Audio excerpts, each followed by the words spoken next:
20h l'invité, c'est jusqu'à 21h en direct sur Fréquence ESJ.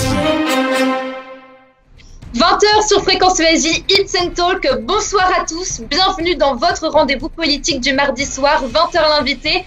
Aujourd'hui, notre invité est Xavier Iacovelli, sénateur de La République En Marche des Hauts-de-Seine. Bonsoir Xavier Iacovelli. Bonsoir. Merci d'avoir accepté notre invitation.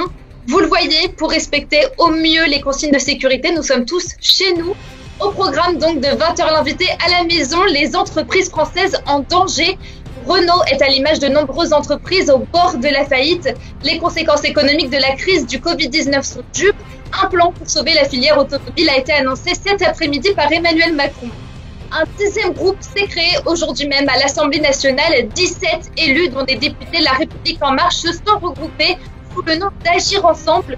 Ce groupe s'inscrira dans la majorité, ce qui n'est pas le cas d'Écologie, Démocratie, Solidarité, un 9e groupe créé la semaine dernière par 17 députés de la majorité ou anciens marcheurs.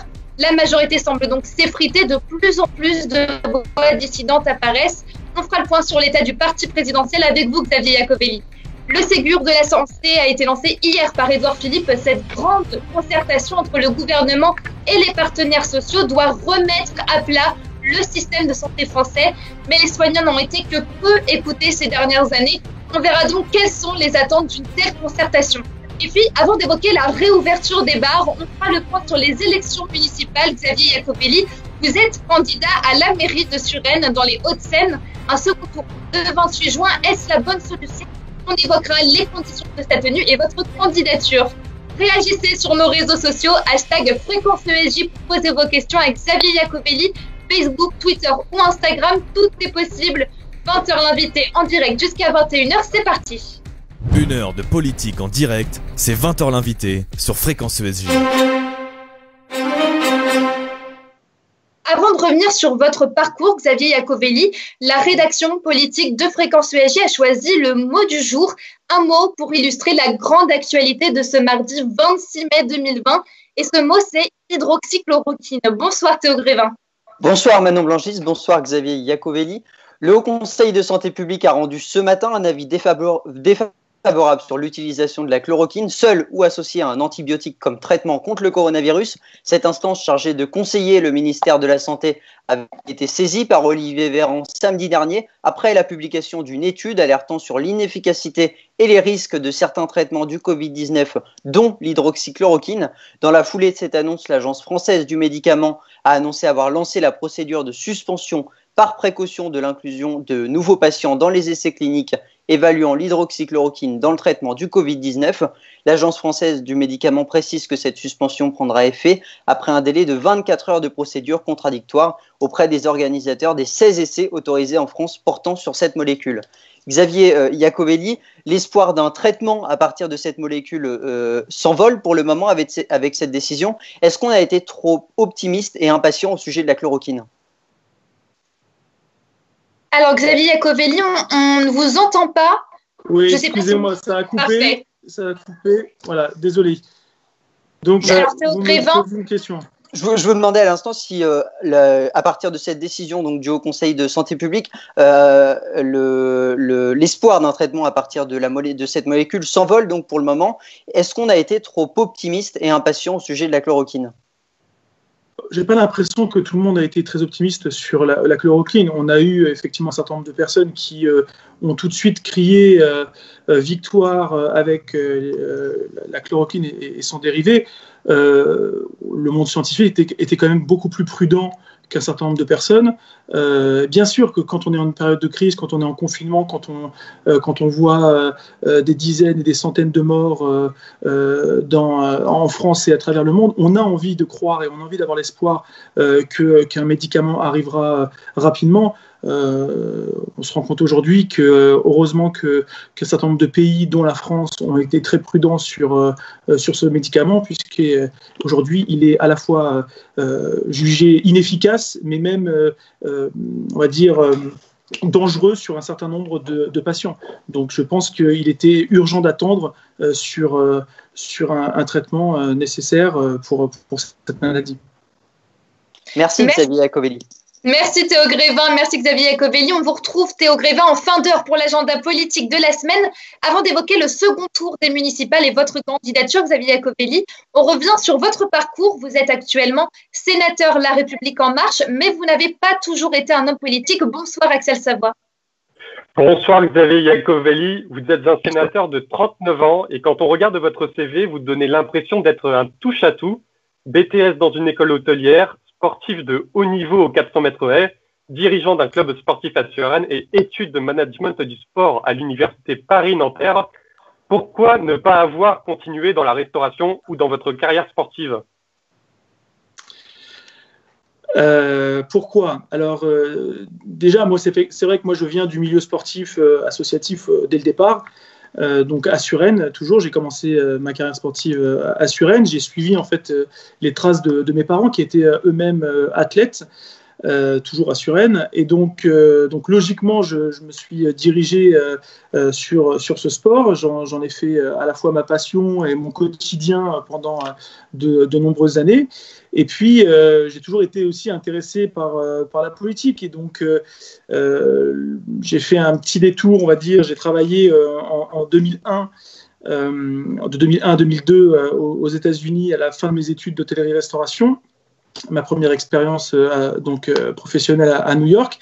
Et quand je suis revenu en 2002, il y a eu les élections présidentielles où Chirac est... Alors, comme de nombreux jeunes, à ce moment-là, vous vous engagez en politique lorsque Jean-Marie Le Pen est arrivé au second tour de l'élection présidentielle en 2002.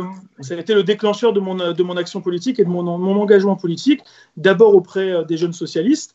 Donc j'avais 21 ans, et puis à partir de 2004 au Parti socialiste où j'ai petit à petit gravé les échelons pour être pour la première fois tête de liste en 2008 à 27 ans. Donc oui, effectivement, moi j'avais un engagement qui était sportif à la base. Mes parents ne souhaitaient pas que je puisse continuer dans cette voie sportive. En tout cas, je voulais faire sport-études. Mes parents ont refusé parce qu'ils pensaient qu'il n'y avait pas de débouché. Et je les remercie maintenant parce que je pense effectivement qu'ils avaient raison à l'époque. Et donc c'est pour ça que j'ai fait l'école hôtelière pendant 5 ans. J'ai donc un bac et un BTS, ce qui m'a permis d'avoir un métier. Je suis devenu à la fois restaurateur et traiteur. Et voilà, donc voilà pourquoi il y a eu... Et en fait, quand j'ai monté ma première société à 21 ans, j'ai souhaité parallèlement reprendre des études de management du sport. Pour mon plaisir. Pour en revenir à votre parcours politique, 2002, c'est aussi l'année où le PS s'effondre avec l'échec du candidat Jospin, du candidat Lionel Jospin. Pourquoi avoir choisi le PS pour débuter dans la politique ? Parce que j'étais profondément pas de droite, déjà, premièrement. Je me sentais beaucoup plus proche des idées de Lionel Jospin et de la gauche socialiste, la gauche de gouvernement. Et puis j'étais surtout, en tant que petit-fils d'immigrés, pour moi c'était inconcevable de voir le parti de Jean-Marie Le Pen au second tour. Et donc c'est ça qui a déclenché en fait mon engagement. Et donc oui, ce qui est un peu bizarre, c'est-à-dire je me suis engagé dans le parti qui n'était pas au deuxième tour, mais en l'occurrence je pense qu'on était beaucoup à cette époque à s'engager et à défiler ce fameux 1er mai 2002 pour appeler à voter Jacques Chirac contre Jean-Marie Le Pen. Et petit à petit, vous grimpez les échelons du PS jusqu'à devenir premier secrétaire fédéral de Hauts-de-Seine. Mais quelques mois plus tard, vous vous éloignez de Manuel Valls, alors Premier ministre, lors du débat sur la déchéance de nationalité. C'est à ce moment-là que vous avez commencé à vous désintéresser de votre parti ? Non, pas du tout. En fait, moi, j'ai été élu en juin 2015, à la tête de la Fédération des Hauts-de-Seine, du Parti socialiste. Et je crois que c'est à partir de 2016 où j'ai commencé à me distancer de Manuel Valls, pas du Parti socialiste, de Manuel Valls, notamment sur la question de la déchéance de nationalité, qui pour moi, de par mon parcours, de par mon histoire familiale, était pour moi inconcevable. Et donc c'est à partir de ce moment-là où j'ai coupé les ponts avec le courant de Manuel Valls, mais pas avec le Parti socialiste, sur lequel je suis resté fidèle jusqu'en 2019, puisque j'ai été réélu à la tête de la Fédération des Hauts-de-Seine en 2018. Et en septembre 2017, vous êtes élu sénateur sous l'étiquette PS, et dès lors, vous êtes très engagé sur les questions de la protection de l'enfance. D'où vous est venu cet engagement ? En fait, j'étais donc élu en septembre et on a eu une période de grand froid à partir de novembre à février.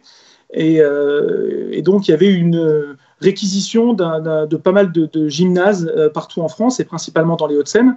Et donc, en tant que parlementaire, j'ai fait le tour de ces gymnases pour voir les installations, pour apporter mon soutien, si possible, pour les populations qui étaient hébergées dans ces gymnases. Et là, je me suis rendu compte qu'il y avait des enfants, des enfants, parce que pour moi, c'était des enfants, à 18 ans. Oui, donc j'ai vu ces jeunes et donc je me suis renseigné auprès d'eux et effectivement, ils m'ont indiqué qu'ils sortaient de l'aide sociale à l'enfance. Et donc, je ne comprenais pas comment à 18 ans, on pouvait se retrouver dehors alors qu'on était sous protection, qui pour moi à l'époque était sous protection de l'État, et je m'en suis rendu compte après que c'était sous protection des départements. Et donc c'est à partir de ce moment-là où j'ai commencé à m'intéresser à la question de la protection de l'enfance et surtout notamment les sorties sèches des jeunes de 18 ans qui sont censés normalement être accompagnés jusqu'à 21 ans, mais le jour de leur anniversaire, on leur dit vous pouvez partir maintenant, vous n'êtes plus sous protection. Voilà le début de mon engagement. Et donc, fin 2019, vous rejoignez La République En Marche, alors que le parti n'était plus aussi populaire qu'avant, surtout aux yeux des électeurs de gauche. Pourquoi avoir rejoint le parti d'Emmanuel Macron? Rapidement, s'il vous plaît, Xavier Iacovelli. Ah mince, alors je suis trop lent, c'est ça. Du tout. Alors écoutez, non, juste, j'ai souhaité, moi déjà, il y avait un élément déclencheur qui a été le discours de politique générale du Premier ministre au mois de juin. À ce moment-là, j'ai effectivement décidé de m'abstenir avec 9 autres sénateurs et sénatrices socialistes. On a décidé de s'abstenir parce qu'on estimait que le discours de politique générale était aller dans le bon sens et donner un nouveau cap au quinquennat d'Emmanuel Macron. Et donc, on n'a pas donné un blanc-seing, on s'est abstenu. Et à partir de ce moment-là, effectivement, ça a été très compliqué à l'intérieur du groupe socialiste et à l'intérieur du Parti socialiste en général. Et donc, petit à petit, on s'est distancé. Moi, j'ai été aussi à l'initiative d'une tribune sur la social-démocratie qui ensuite a permis de... Alors ça, on en reparlera justement dans une autre partie, Xavier Iacovelli. C'était au mois de juillet, donc voilà l'engagement qui a commencé mon cheminement jusqu'à la République En Marche en octobre. Merci Xavier Iacovelli. Désolé d'être bavard. Merci Axel Savoie, merci Xavier Iacovelli. Je suis de retour, on est tous chez nous, donc forcément il y a des petits problèmes de connexion, voilà. C'est le jeu, mais on respecte les mesures de sécurité. 20h12 sur Fréquence ESJ, Eat and Talk. Dans quelques instants, Xavier Iacovelli, vous nous donnerez vos attentes sur le Ségur de la santé, la remise à plat donc, du système français de santé. Avant ça, vous êtes donc sénateur, mais aussi candidat aux élections municipales, Xavier Iacovelli. Le gouvernement a annoncé le retour des campagnes pour ces élections. Mathilde Couvillère-Flornoy, le second tour aura lieu le 28 juin prochain. Bonsoir Manon Plangis, bonsoir Xavier Iacovelli. Le premier tour des municipales, c'était il y a 71 jours. Le dimanche 15 mars au soir sortaient les résultats du premier tour des élections. À Paris, la maire sortante Anne Hidalgo du Parti socialiste arrive en tête avec 29,3% des voix, suivie de la candidate Les Républicains Rachida Dati avec 22,7%. Et de la candidate La République En Marche, Agnès Buzyn, avec 17,3% des voix. Toute la journée, les Parisiens avaient voté en respectant les consignes de sécurité. Par exemple, chacun devait apporter son propre stylo. Le lendemain, les municipales se retrouvent perturbées. À 20h, Emmanuel Macron annonçait le report du second tour des élections. Nous sommes en guerre dès demain midi et pour 15 jours au moins, nos déplacements seront très fortement réduits, avait annoncé le chef de l'État. Le confinement sonne le clap de fin des élections. Il faut attendre le 28 juin prochain pour connaître les résultats finaux. À un mois du second tour, la campagne des municipales est plus que jamais impactée. À Paris, le duel entre les candidates Anne Hidalgo et Rachida Dati continue. Il ne s'est jamais vraiment arrêté. Pendant le confinement, la candidate LR n'a pas hésité à tacler la maire sortante sur sa gestion de la crise. La crise sanitaire devient désormais le thème central de cette dernière ligne droite dans la course à l'hôtel de ville. Au premier tour, Rachida Dati ne semblait pas disposer d'une réserve de voix suffisante pour l'emporter. À présent, elle espère rallier les macronistes déçus et pense jouer la carte de la crise à fond. À noter également que l'ex-ministre de la Santé, Agnès Buzyn, reste elle aussi candidate à la mairie de Paris. Rendez-vous donc le 28 juin prochain pour connaître le résultat des élections. Merci Mathilde Couvillère-Flornoy pour ce rappel. Le 28 juin, dans un mois donc, aura lieu ce second tour, si tout se passe bien.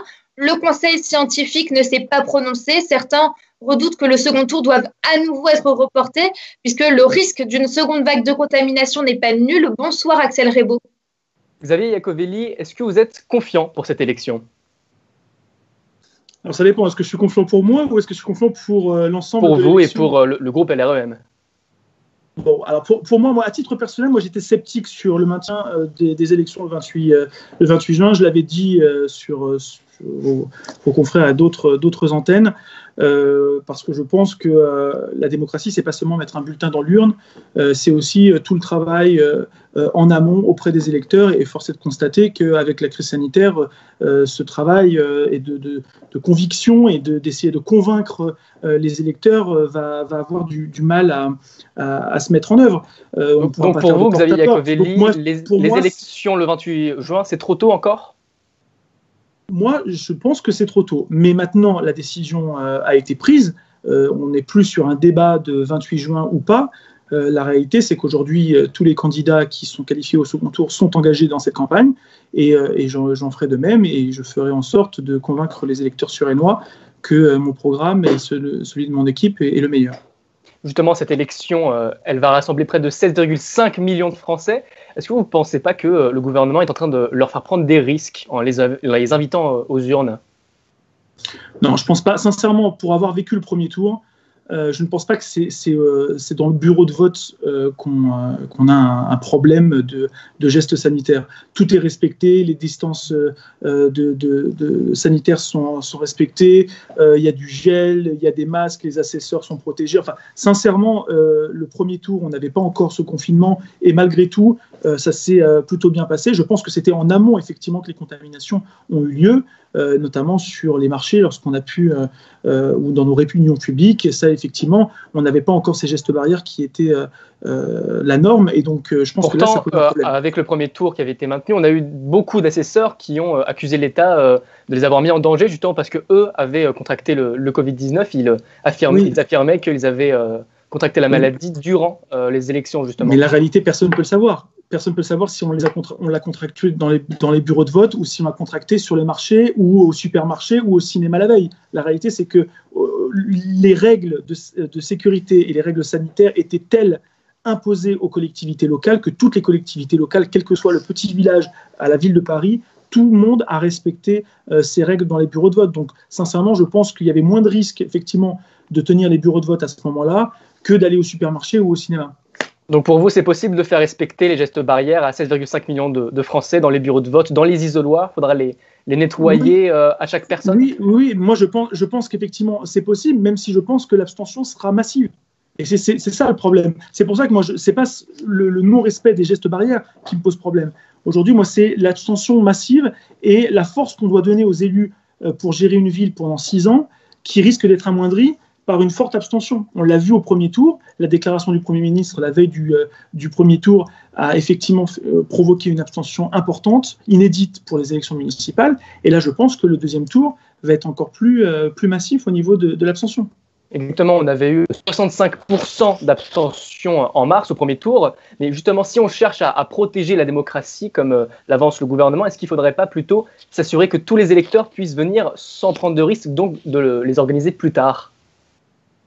Écoutez, moi je ne vais pas revenir sur ce que j'ai dit. Moi je vous ai dit que mon avis c'était effectivement qu'il fallait le faire plus tard. Après, il y a eu un consensus politique avec les partis, notamment les LR et le Parti socialiste, qui ont donné leur avis au Premier ministre. Le Premier ministre a consulté le Conseil scientifique. Sur les bases du rapport du Conseil scientifique qui a été fourni, a pris une décision, c'est la sienne, celle qui maintenant s'impose à tous. Et le débat n'est encore une fois plus de savoir si on tient ou pas le second tour, mais comment est-ce qu'on le tient. Donc justement, le Conseil scientifique, lui, ne s'est pas prononcé, mais il demande à ce que la situation sanitaire soit réévaluée 15 jours avant le scrutin du 28 juin.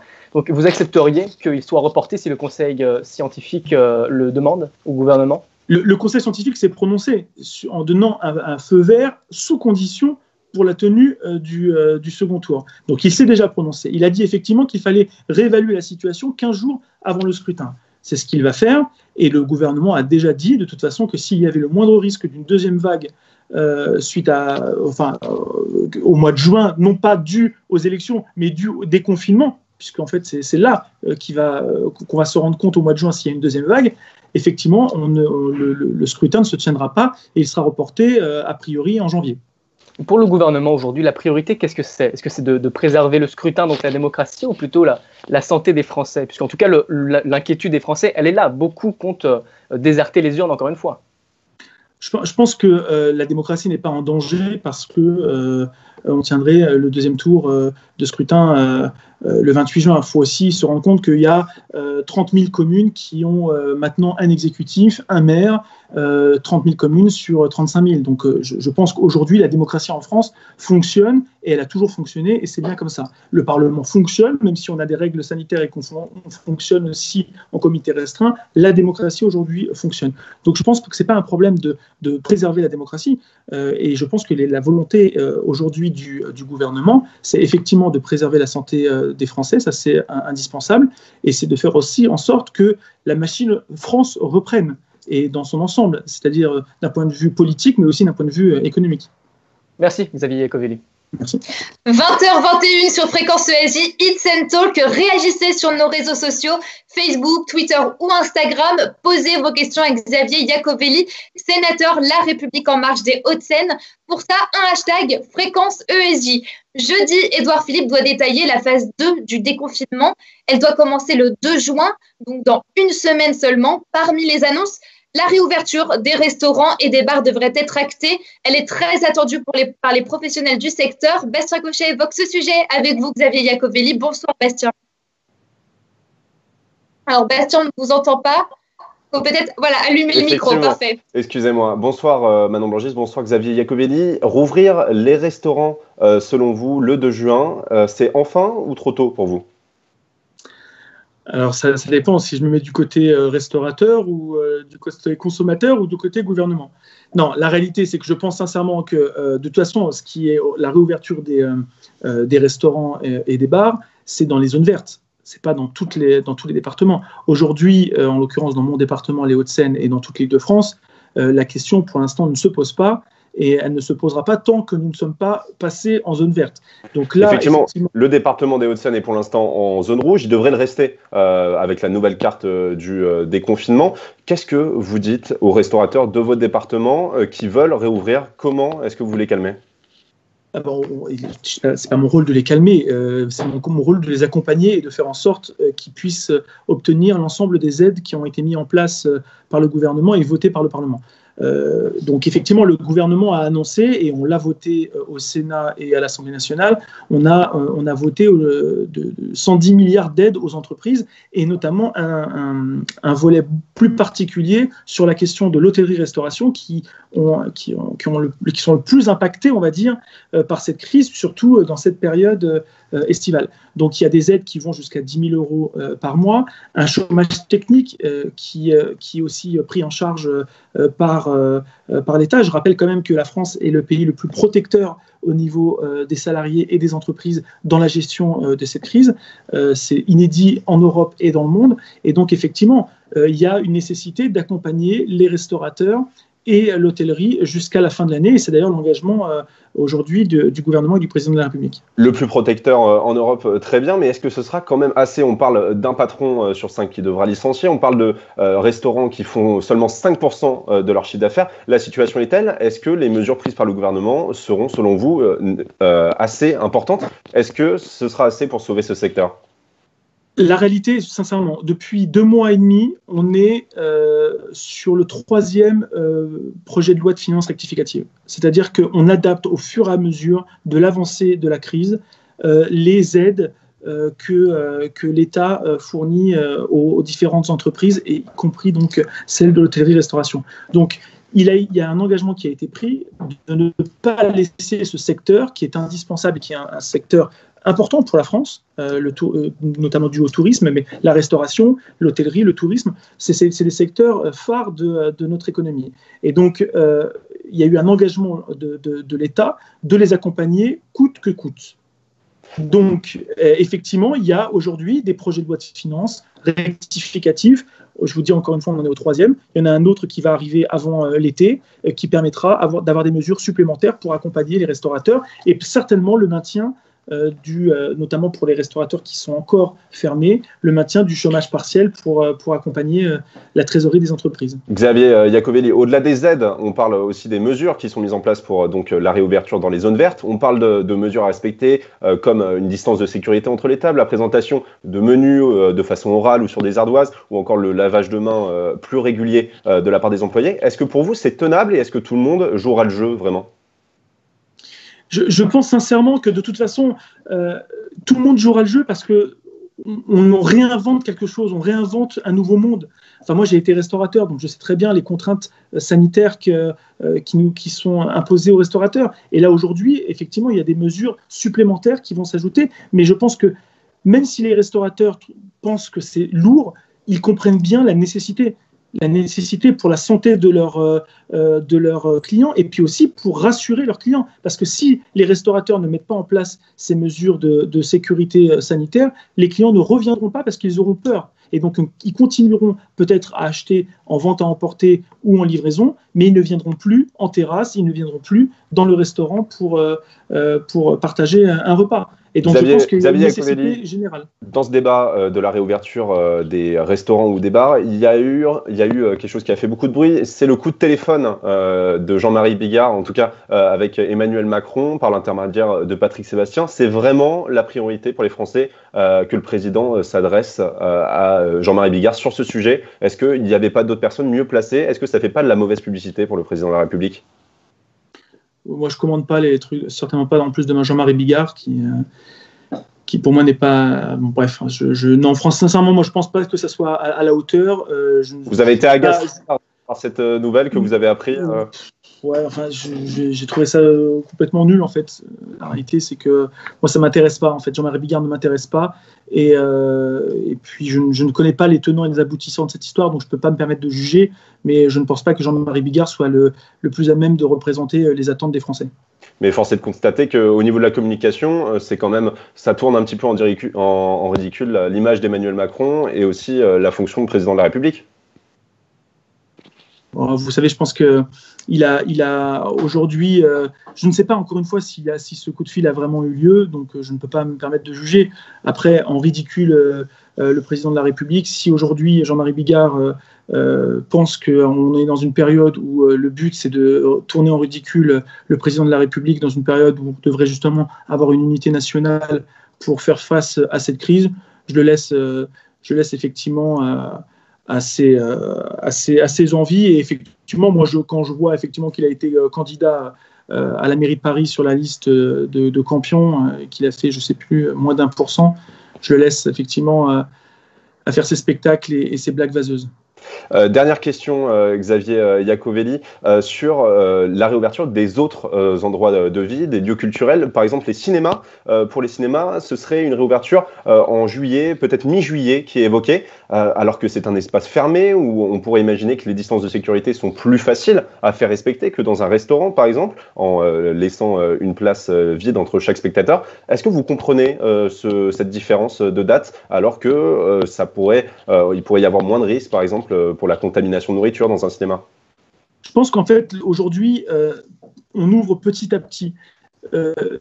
Effectivement, on parle de juillet, mais encore rien n'est acté. C'est-à-dire que peut-être que d'ici 15 jours, si il y a des accords, notamment avec la branche sur les cinémas, et que le conseil scientifique donne un aval, on pourra peut-être progressivement ouvrir les cinémas avec un certain nombre de règles sanitaires. Donc, sincèrement, je pense qu'on tâtonne. Parce qu'en fait, comme c'est une crise inédite, on essaye petit à petit d'adapter nos modes de vie à cette crise et à la réouverture progressive, parce que de toute façon, on l'avait dit, le 11 mai, ce n'était pas une réouverture, on ne reprenait pas notre vie comme avant, c'était progressif, et on le travaille même actuellement sur la rentrée scolaire de nos enfants à partir de septembre. On se rend compte que ça ne sera pas une rentrée comme les autres. Et donc, on aura encore aussi certainement des petits groupes et du soutien scolaire qui devra être mis en place. Donc on voit bien que petit à petit, on essaie de remettre en place des jalons et de réinventer aujourd'hui une société qui n'était pas celle d'hier. Merci Xavier Iacovelli. Merci. 20h29 sur Fréquence ESJ, It's and Talk. On est en direct pendant encore une demi-heure avec Xavier Iacovelli, sénateur LREM. Dans quelques instants, on fera le point sur votre parti, justement, Xavier Iacovelli, qui semble avoir été pas mal ébranlé avec cette crise des divisions apparaissent. Avant ça, on aborde cette question du Ségur de la santé, mais pour mieux en comprendre les enjeux, on voit déjà ce qu'est cette grande concertation sur le système de santé annoncée hier par le gouvernement. Mathilde Couvillère-Flornoy, vous nous expliquez son objectif. Le personnel soignant a été en première ligne dans la crise du coronavirus. Pour le récompenser, le gouvernement a beaucoup parlé d'un Ségur dont l'objectif est la refondation du système de santé français après la crise du coronavirus. Cette pratique, donc, de nommer une concertation par le nom du ministère fait référence à 1968. En mai 1968, la France est perturbée par de nombreuses manifestations. Le gouvernement décide d'organiser une grande concertation sur le travail qui débouche sur une hausse des salaires. On parle alors des accords de Grenelle, un accord au même nom de la rue dans laquelle se trouve le ministère du Travail. Une pratique qu'a donc voulu conserver le ministre de la Santé.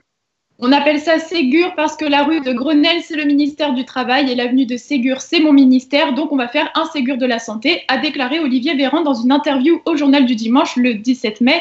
Dans le cas du Ségur de la Santé, près de 300 personnes se réuniront pendant 7 semaines. Des tables rondes où de nombreux sujets seront abordés. Les salaires des soignants, le temps de travail, mais surtout l'avenir des hôpitaux seront au cœur des discussions. Ces discussions ont donc commencé hier et se dérouleront jusqu'à début juillet. Merci Mathilde Couvillère-Flornoy. Maintenant qu'on y voit plus clair, on revient sur ce sujet avec vous, Xavier Iacovelli. De nouvelles annonces sont attendues dans les prochains jours. La question des salaires et du temps de travail des soignants est aujourd'hui donc au cœur des discussions. Axel Rebaud. Xavier Iacovelli, cela fait plus d'1 an et demi que l'hôpital public est en crise, que les soignants sont dans la rue, que toutes les réformes sont rejetées une à une. Qu'est-ce qui est différent avec cette nouvelle réforme ? Alors moi, je pense déjà que ça ne fait pas 1 an et demi que l'hôpital est dans la crise et que l'hôpital alerte et que les soignants tirent la sonnette d'alarme. Ce qui est clair, c'est que gouvernement après gouvernement, et j'en ai soutenu quelques-uns, l'hôpital a été pressuré, les soignants ont été réduits, et on s'est rendu compte, et on se rend compte avec cette crise, qu'aujourd'hui on a un système où on a en Europe l'hôpital, le service de santé qui coûte le plus cher d'Europe, mais avec les personnels qui sont les moins bien payés d'Europe, quasiment, hein, dans les grands pays en tout cas sur la même strate. Donc ça prouve bien qu'aujourd'hui on a peut-être une lourdeur administrative dans nos hôpitaux, dans notre système de santé, où l'argent ne va pas forcément aux soignants et donc directement ensuite aux patients pour les soigner. Donc je pense qu'effectivement c'est nécessaire de remettre tout à plat. Je pense que... Est-ce que c'est faisable de remettre à plat quelque chose d'aussi gargantuesque que l'hôpital public français ? Mais c'est pas faisable, c'est juste indispensable. C'est juste indispensable parce qu'on s'est rendu compte, et nous on s'est rendu compte, mais je pense que beaucoup de Français aussi se sont rendus compte de la nécessité d'avoir un système de santé performant et on a la chance aujourd'hui d'avoir un système effectivement français qui nous protège, qui avec des soignants qui ont des vraies vocations, et de toute façon pour être soignant en France avec les salaires qui sont quand même pas très hauts, il faut vraiment avoir une vraie vocation pour ce travail, avec des heures supplémentaires non payées, avec des horaires à rallonge. Ils sont loin des 35 heures au niveau des hôpitaux, et donc je pense qu'effectivement il y a besoin aujourd'hui de valoriser ce travail et de faire de ce métier de soignant et d'aide-soignant et de médecin, de faire en sorte qu'il soit à la hauteur d'un pays. Justement, avec ce Ségur de la santé, les acteurs de l'hôpital public, donc les soignants, les infirmières, elles sont enfin invités sur la table des négociations. Pourquoi ça n'a pas été le cas avant ? Depuis le début du quinquennat Macron. Quel que soit le gouvernement, il y a toujours eu les représentants syndicaux. Tout de même, en janvier dernier, on avait 1200 médecins qui ont démissionné de leurs fonctions administratives pour protester contre la gestion du gouvernement de l'hôpital public, avec des coupes budgétaires, des pressions sur les soignants. Je ne dis pas le contraire, mais ne me dites pas qu'ils n'ont pas été reçus. Qu'ils aient protesté, qu'ils ont démissionné. Mais ils n'ont pas été écoutés, toutefois. Mais ils n'ont pas été peut-être exaucés, mais ils ont été écoutés. Encore une fois, différence. Si on écoute mais qu'on ne tient pas compte des revendications. Mais, quelle différence? Le problème, c'est on peut aussi écouter sans forcément donner un quitus à chaque fois aux revendications. Ça, c'est aussi justement le fait de ne pas avoir pris gouvernements compte des revendications, c'est ce qui a mené à l'état actuel qui est catastrophique de l'hôpital public. Oui, mais l'état actuel, il date pas, encore une fois, il ne date pas d'un an et demi. L'état actuel de l'hôpital. On sait très bien qu'il y a eu... Aujourd'hui, Xavier Iacovelli, on est en 2020. Laissez-moi juste répondre, parce que pour le coup, si vous me coupez à chaque fois que vous me posez une question, c'est compliqué de pouvoir construire des phrases. Mais en l'occurrence, sincèrement, la difficulté dans les hôpitaux, elle ne date pas d'hier, elle date des années 2000. Petit à petit, effectivement, il y a eu des dettes. Aujourd'hui, l'État s'engage à la fois à reprendre une grosse partie de la dette des hôpitaux et revaloriser dans le cadre des négociations et du dialogue et de la concertation qui a lieu dans le cadre de ce Ségur, de pouvoir revaloriser les salaires des soignants. Je pense que c'est indispensable. Et je ne dis pas que, quel que soit le gouvernement, je pense que la crise l'impose. Si ça avait été un autre gouvernement, je pense qu'il y aurait eu la même volonté de concertation. Là, c'est sûr que ça tombe sur ce gouvernement-là. Et c'est normal aujourd'hui qu'on puisse régler cette situation par une concertation, par un dialogue social et par une revalorisation des carrières de ces soignants. Et lorsque l'on voit que Emmanuel Macron a été élu en 2017, aujourd'hui on est en 2020, ça veut dire quoi? Est-ce que ça veut dire qu'il faut qu'on attende que l'hôpital public arrive au fond du gouffre pour que les revendications des soignants soient finalement prises en compte?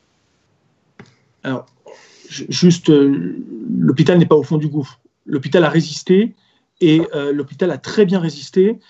Avec effectivement au prix de beaucoup d'heures et beaucoup de dévouement des soignants, mais l'hôpital public n'est pas au fond du gouffre. Et il y a eu tout un axe de solidarité aussi qui s'est organisé avec les hôpitaux, enfin les cliniques, avec le système de santé privé, qui s'est organisé autour de l'hôpital public, justement et on a vu une vraie solidarité du monde soignant en France. Donc non, l'hôpital public n'est pas au fond du gouffre, il a des difficultés, encore une fois qui ne datent pas d'hier. Cette crise les a mis en avant au niveau du grand public et je pense que c'était bien que les grands publics maintenant se rendent compte de la nécessité d'accompagner les soignants et les hôpitaux publics et donc je pense que ce Ségur va être profitable pour tous.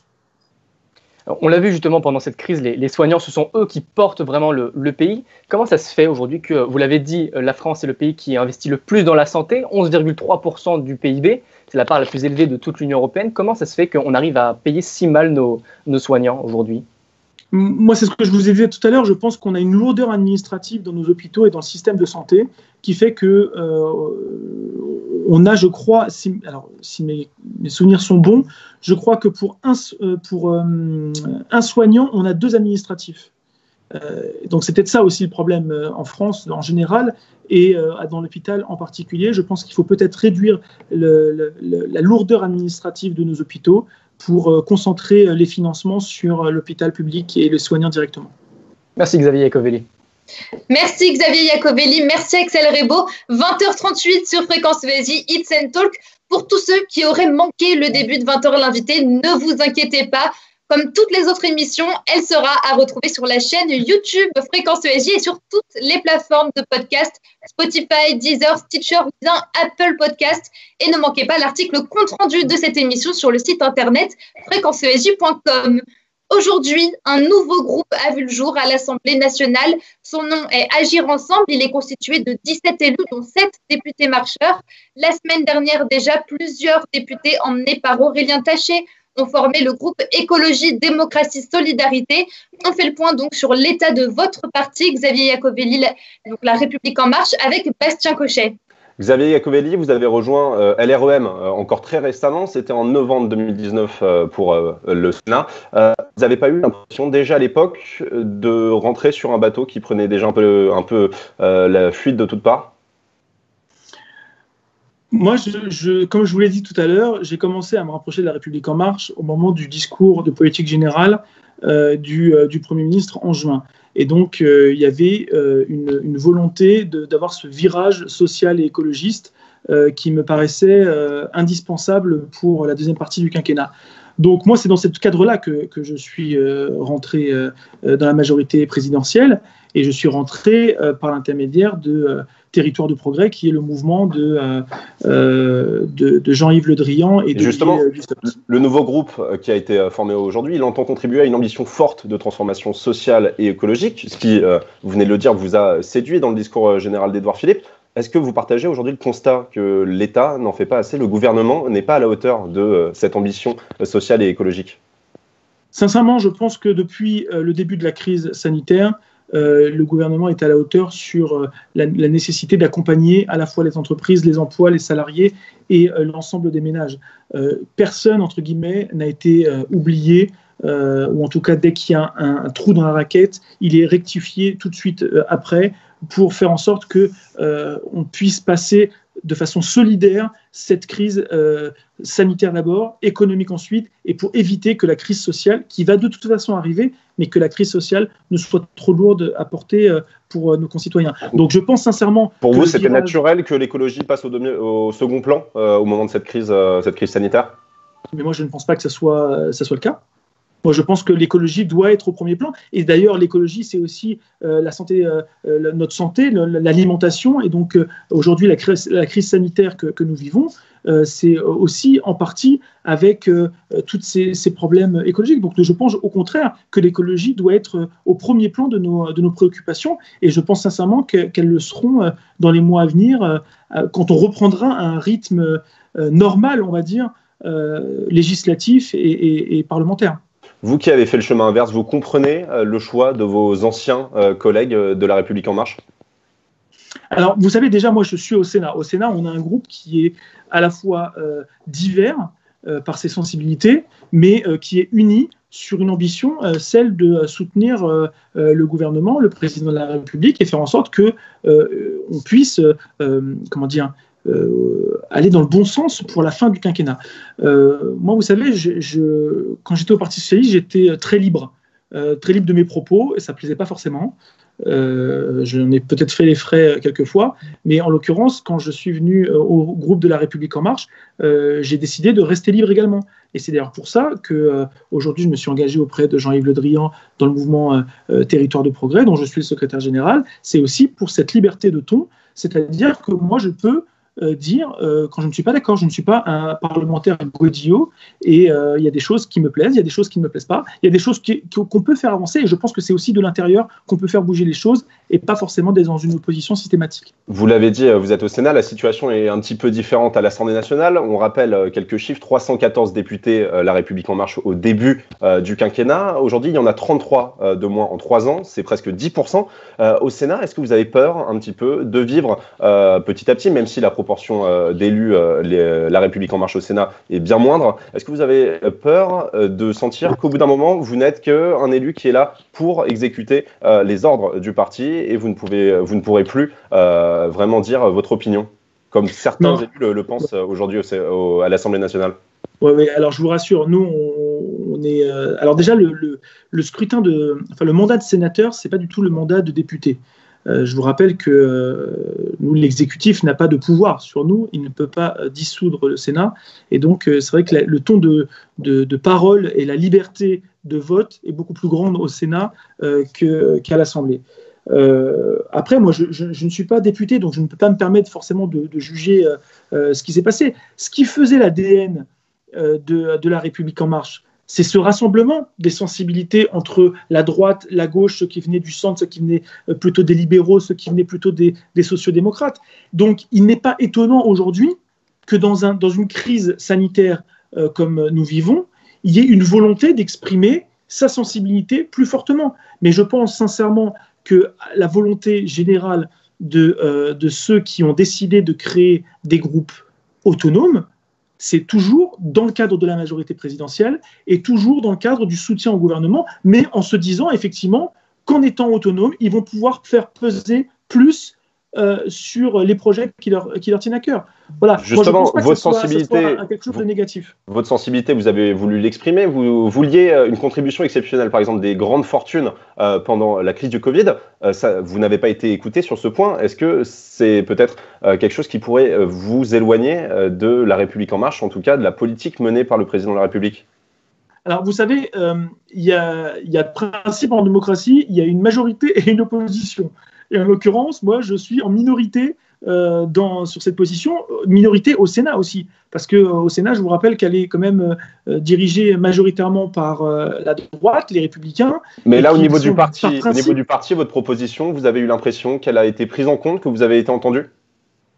Je pense qu'aujourd'hui, elle a été prise en compte puisqu'il y a une réflexion qui est sur une contribution exceptionnelle sur les grandes fortunes, où effectivement, même Gabriel Attal, le secrétaire d'État à la jeunesse, a parlé qu'il fallait faire payer aussi maintenant beaucoup plus les plus aisés de nos concitoyens.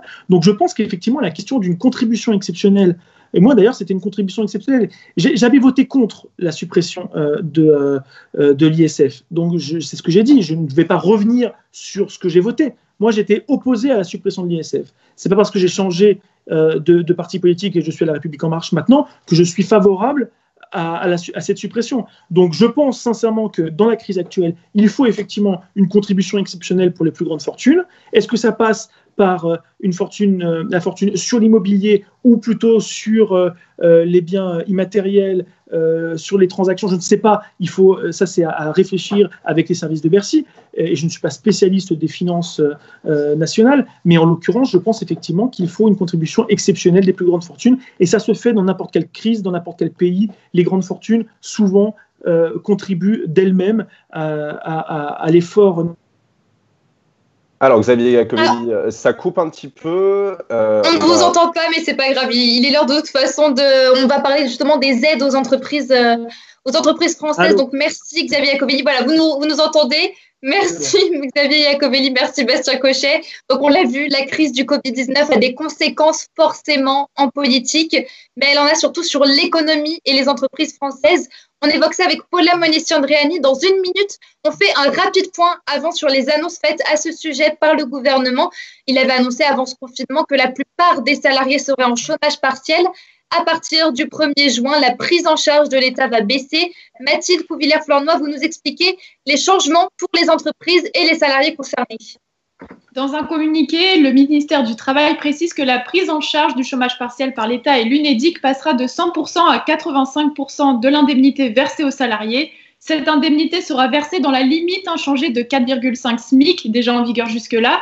En clair, à partir du 1er juin, les entreprises paieront 15% du chômage partiel de leurs salariés concernés, contre 0% jusque-là. Le ministère du Travail assure que ces mesures sont prises afin d'accompagner la reprise de l'activité économique.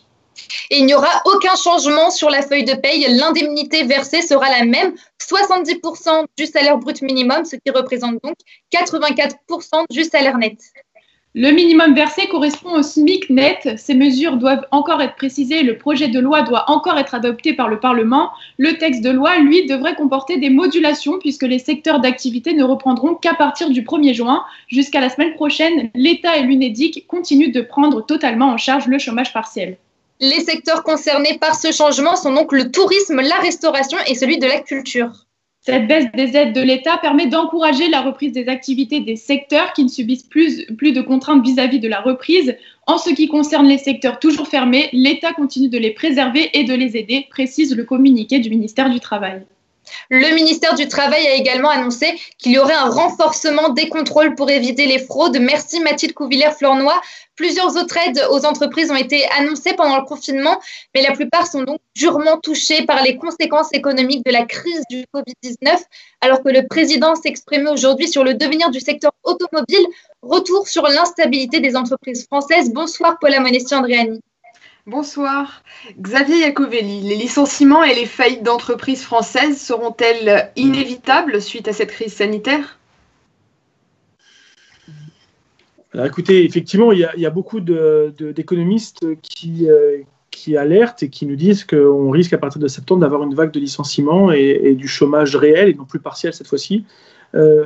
Voilà, c'est la crise sociale dont on parlait tout à l'heure qui risque d'arriver après la crise sanitaire et la crise économique. Donc, moi, je pense qu'il y a une nécessité d'accompagner les entreprises, de continuer à accompagner les entreprises pour faire en sorte que justement on n'arrive pas à des licenciements massifs dans un certain nombre de secteurs dont, même si l'activité a repris, les bons de commande, c'est parce qu'on rouvre une entreprise qu'on a forcément des clients tout de suite. Et donc, il faut aussi que la consommation reprenne. Et ça, c'est tout l'enjeu aujourd'hui d'une reprise rapide de l'économie. Et c'est ce que le gouvernement tente de faire. Est-ce que vous ne pensez pas que justement les plans sociaux qui vont advenir dans les mois à venir sont le résultat combiné de plusieurs fractures sociales, la crise du coronavirus, mais aussi la réforme des retraites ou encore les gilets jaunes?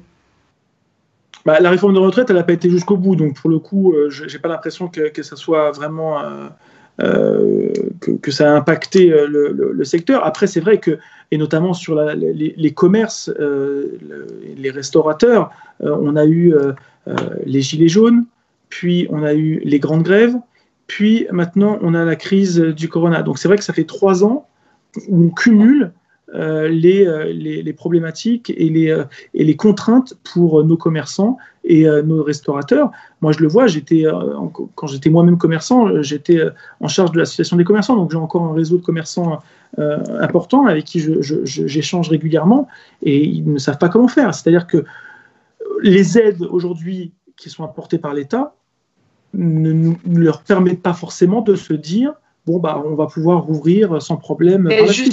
Justement, en parlant d'aide de l'État, donc Emmanuel Macron a annoncé cet après-midi un fonds d'investissement de 600 millions d'euros en fonds propres qui est censé soutenir les entreprises et notamment les PME. Est-ce que vous pensez que c'est suffisant? Je pense sincèrement que c'est un premier plan. Encore une fois, vous savez, on avait voté, y compris sur les fonds de solidarité, on avait voté un premier plan, puis on était passé à 110 milliards. Donc on voit bien que c'est aussi progressif par rapport aux besoins de nos entreprises, et en l'occurrence, c'était également pour les ménages. Donc effectivement, les 600 millions d'investissement en fonds propres, je pense que c'est un premier plan qui ne suffira peut-être pas, je n'en sais rien, ça va dépendre aussi des besoins des entreprises. Aujourd'hui, personne ne peut nous dire concrètement combien nous avons besoin. Donc il faut l'adapter, et de toute façon, encore une fois, on a aussi des projets de loi de finances rectificatifs qui nous permettent d'alimenter ces fonds de solidarité et ces aides par l'intermédiaire du Parlement. Mais au-delà de ces sommes, est-ce que vous pensez que les banques, dans un contexte économique aussi instable, ne vont pas ralentir les procédures, ou du moins les PME et les TPE auront plus de mal à avoir justement des liquidités suffisantes pour relancer leur commerce? Allô? Oui. Vous nous entendez, Xavier Iacovelli? Oui, je me suis arrêté à ralentir les procédures. Allez-y, Paula. Oui, je vous demandais si du coup, au-delà de ces montants, les banques et le système administratif français n'allaient pas ralentir l'accès aux liquidités pour les entreprises. Écoutez, je pense qu'aujourd'hui, il y a une nécessité. Le gouvernement pousse les banques, et c'est d'ailleurs pour ça. Moi, j'ai vu aussi j'ai eu les chiffres pour mon département où on avait une augmentation. On passait de 3% à 20% de saisines sur le médiateur du crédit. Donc, on voit bien qu'il y a aussi une volonté de faire en sorte de contraindre un peu les banques à alimenter l'économie par l'intermédiaire des prêts garantis d'État et de toutes les propositions qui ont été faites par le gouvernement. Donc je pense qu'il y a une nécessité effectivement que le gouvernement soit encore plus convaincant auprès des banques pour qu'elles jouent leur rôle. Mais vous ne pensez pas qu'elles vont favoriser majoritairement les entreprises rentables s'il n'y a pas de réels moyens coercitifs pour les y obliger? Après, je pense sincèrement qu'il y a aussi il y a les rentables, et puis il y a celles qui étaient déjà en difficulté. Il y a les entreprises qui étaient déjà en difficulté avant la crise. Et c'est vrai. Et on les laisse de côté, celles-là?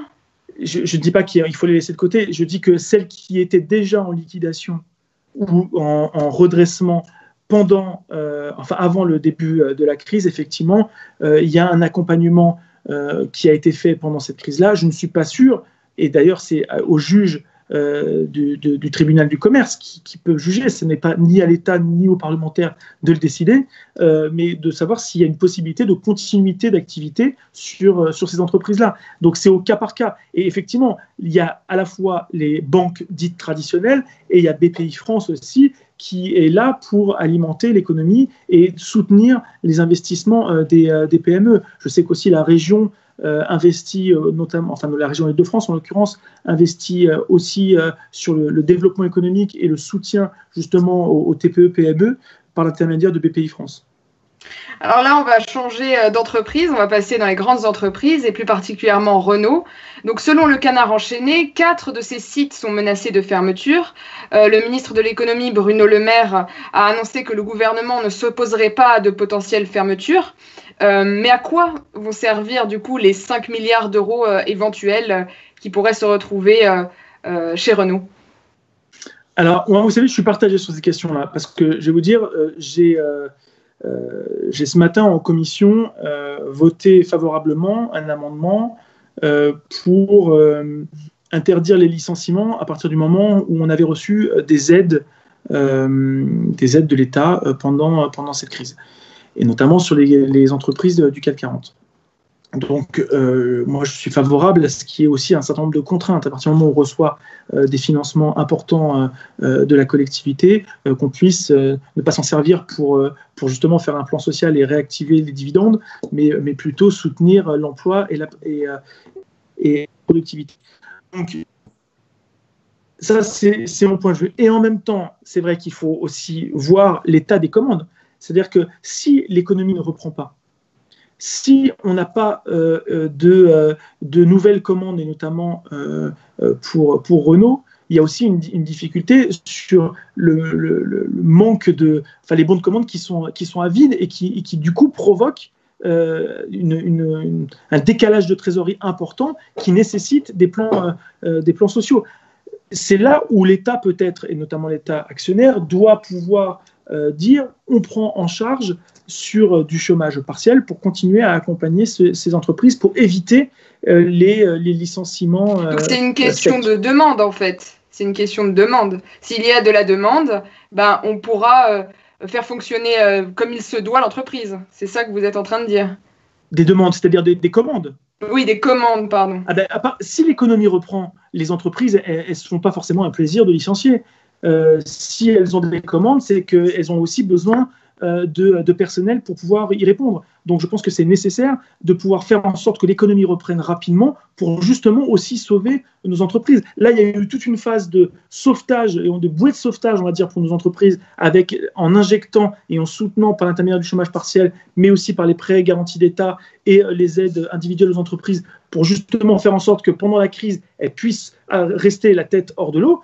Mais après, quand on enlève le gilet de sauvetage, il faut qu'elle puisse nager correctement, parce que sinon, effectivement, elle coule.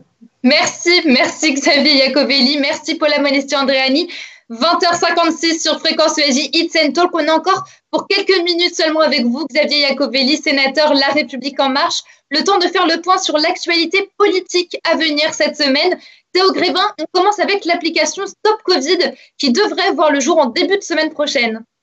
La Commission nationale de l'informatique et des libertés a donné son feu vert aujourd'hui pour la mise en place de Stop Covid, l'application de traçage de contacts pour smartphone voulue par le gouvernement pour lutter contre l'épidémie de coronavirus. Cette application utilisable sur la base du volontariat permettrait d'alerter les Français qui le souhaitent afin de savoir s'ils ont été en contact pendant une certaine durée avec une personne infectée par le coronavirus. L'Assemblée nationale et le Sénat débattront demain du projet du gouvernement avant de s'exprimer par un vote qui permettra ou non la mise en place de Stop Covid. Xavier Iacovelli, vous pensez que cette application sera efficace dans cette lutte contre le coronavirus ? Alors, vous savez, moi, à titre personnel, je pense que j'aurais enlevé la notion volontaire. Alors, effectivement, ça ne serait pas passé avec la CNIL. Mais j'estime que, sincèrement, on est tous sur les réseaux sociaux. On a tous des smartphones. Et les mêmes qui sont sur les réseaux sociaux et qui ont sur les smartphones et qui partagent leurs photos de famille, de vacances, de machin chouette, sont les premiers à dire « Ah oui, mais on va avoir accès à mes données personnelles. » Il faut arrêter. La réalité, c'est que ça va être géré directement par des agents assermentés pour pouvoir permettre de déceler et détecter les éventuelles personnes qui auraient été en contact avec des malades. Donc c'est aussi une question de santé publique. Et je pense qu'il faut relativiser aussi cette crainte de données personnelles et de voilà. Donc la CNIL a donné un certain nombre de cadres et je pense, moi en tout cas, je voterai favorablement à cette application. Jeudi, les annonces concernant la deuxième phase du déconfinement seront faites par le gouvernement. Les mesures concernant l'accès à la culture et la règle des 100 km devraient être éclaircies. Celles concernant l'école sont aussi très attendues. Actuellement, dans les zones rouges, les collèges et lycées restent fermés. Seuls les collégiens en 6e ou en 5e ont pour le moment pu reprendre les cours physiquement, mais seulement dans les départements verts. Les élèves de première doivent toujours préparer leur oral du bac de français. La priorité est de pouvoir permettre à un maximum d'enfants de reprendre contact avec l'institution scolaire, disait Jean-Michel Blanquer. Mais si le protocole sanitaire n'est pas assoupli, l'école ordinaire ne pourra pas reprendre avant septembre, expliquent des directeurs d'établissement. Xavier Iacovelli, les annonces sur la possible réouverture des lycées doivent être faites jeudi. Beaucoup de ces directeurs d'établissement s'inquiètent et jugent que cette reprise est techniquement impossible. Est-ce que vous comprenez leurs craintes ? Très rapidement, s'il vous plaît, Xavier Iacovelli, en Oui. 2 mots. Je comprends leurs craintes et moi je le vois aussi au niveau des écoles et je suis désolé d'en parler mais c'est important. Aujourd'hui on n'a que 4% on avait 4% d'élèves qui étaient décrocheurs qui ne sont pas revenus non plus dans le système scolaire et en fait on a réouvert principalement pour ces décrocheurs et pour les enfants issus des quartiers prioritaires, d'éducation prioritaire et on voit que c'est les premiers à ne pas revenir et donc il y a une grande difficulté avec une coupure de la scolarité pendant 5 mois, ce qui va être énorme et ce qui va provoquer une vraie rupture d'égalité ensuite à partir de septembre. Donc moi, je suis très inquiet sur ça, surtout. Merci Xavier Iacovelli, merci Théo Grévin. 1 heure de politique en direct, c'est 20h l'invité sur Fréquence ESJ. 20h l'invité, c'est déjà terminé. Merci à tous de nous avoir suivis. Merci à vous, Xavier Iacovelli, d'avoir répondu à nos questions. Merci. Vous êtes donc sénateur La République En Marche et candidat à la mairie de Suresnes dans les Hauts-de-Seine. Rendez-vous mardi prochain pour un nouveau numéro de 20h l'invité. Toute l'équipe sera en direct et en live sur la page Facebook de Fréquence ESJ de 20h à 21h. Demain, c'est Bastien Cochet que vous retrouvez avec toute l'équipe de Storytelling. Et le storyteller du jour sera le rappeur Lord Esperanza. Il évoquera son parcours et ses projets de 20h à 21h à suivre bien évidemment en direct sur la page Facebook de Fréquence ESJ. N'hésitez pas à vous abonner sur tous les réseaux sociaux de Fréquence ESJ, Facebook, Twitter, Instagram et YouTube. 21h sur Fréquence ESJ, passez une très bonne soirée. 20h l'invité, c'est jusqu'à 21h en direct sur Fréquence ESJ.